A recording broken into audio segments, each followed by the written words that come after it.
Hi everyone and welcome. Today I'm going to talk about finding joy. But before that, if you haven't subscribed yet, can you please just hit that subscribe button and give this video a thumbs up and share it with everyone you know who needs to quit sugar. Just share the love. So, most people who eat a lot of sweets and or processed foods generally really enjoy eating. They enjoy eating alone with other people, maybe preparing food, maybe shopping food, maybe ordering food, thinking about food. They enjoy a lot of things around food. And for me, it's particularly sugar.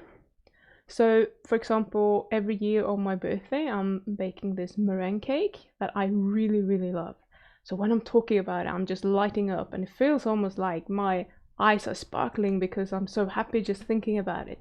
So whenever I'm talking about this particular cake, I'm getting a dopamine release in my brain, which will provide me with pleasure or joy. And even though I haven't eaten it yet, but I can think about eating it, how good it's going to be, and I know how good it's tasting. And I can think about I'm gonna make a double-sized cake this year maybe, so that I can eat it for 2 days rather than one, because that way I'm gonna get more cake, and more cake is better, and so on. And all of those thoughts actually provide me with joy. It feels good to think those thoughts. But they are not healthy thoughts for me because they will make me want to eat more cake and think about that, and I'm stuck in that sort of behavior, which I don't really want to be there. So when we remove sugar from our diets, we can feel as if there is absolutely no joy left in our lives. That is sad, but it's true. Because it provides us with joy, it will take up a lot of brain space. When we are in the spin of eating sugar, we're pretty much thinking about it as much as a child is thinking about this new toy they got for Christmas, or when we are falling in love with a new person, we're thinking about them constantly. But with the toy and with a new girlfriend or boyfriend, this is going to wear off after a while.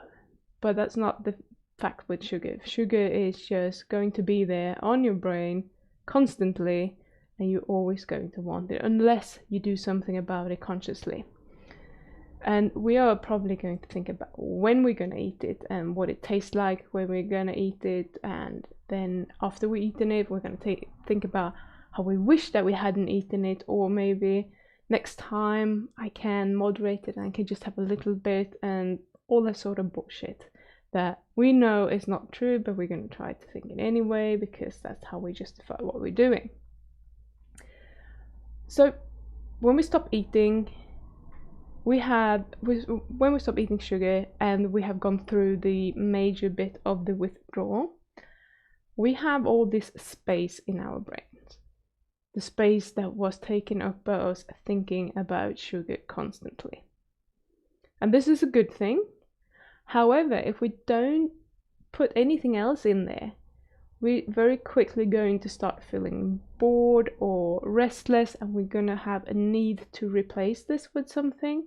And it's very, very easy to go back and eat sugar or start with something else that isn't healthy, because that is going to provide this increased dopamine release. So when we quit sugar, we might start smoking or drinking or something else that isn't actually especially good for us.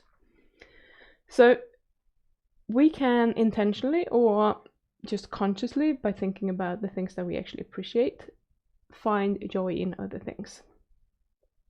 So let me give you a few examples. So it could be if you want to lose weight, for example, so you quit sugar because you want to lose weight, you might find joy in not having to actually worry about fitting into the clothes that you want, those nice clothes that you couldn't fit into before.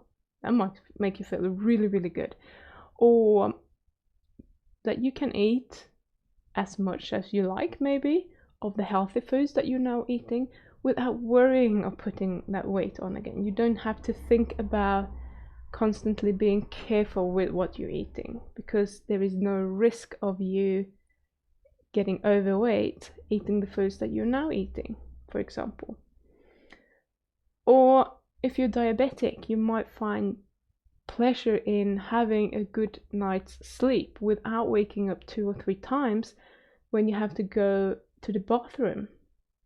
Or you no longer have hypos, as in low blood sugar, which can make you pass out. You feel fit and healthy for once. Or you don't have to worry about losing your eyesight or losing a limb due to your inability to control your blood sugar, for example. You can intentionally start doing things that you know that you enjoy. Maybe you have enjoyed them in the past, but you haven't done them for ages because you have been so busy being stressed out and hiding behind food that you kind of put it on the shelf. I thought, maybe some other time. So you can intentionally start doing those kind of things again. And you want to just do them. It's going to sound very strange because you're not going to enjoy them in the beginning necessarily. You will have about 6 weeks, maybe 4, something like that, of a gap when your brain chemicals, especially dopamine and the dopamine receptors, are realigning or readjusting themselves, finding themselves back at their baseline. So you won't find as much joy in doing these things initially because your brain is now suffering from dopamine deficiency. It will want more dopamine to feel good. And these things only provide a little bit, just like a steak. It doesn't provide enough for you to feel super happy about doing them. So you need to be aware of this and you need to write it out. So you give it those weeks, and you might have 6 weeks of feeling pretty down. But just give it that time, and once you're out on the other side, you're going to start to enjoy these things so much more. And it could also be intentional things that you want to do. Like maybe you want to start a business, maybe you want to become a bodybuilder, maybe you want to do something amazing. Whatever it is, just start doing it. And hopefully you will start enjoying it after a few weeks. But just give yourself that time and do it anyway. If you start feeling like, everything is quite boring, find that one hobby or start appreciating the positive effects that you've already gotten from quitting sugar.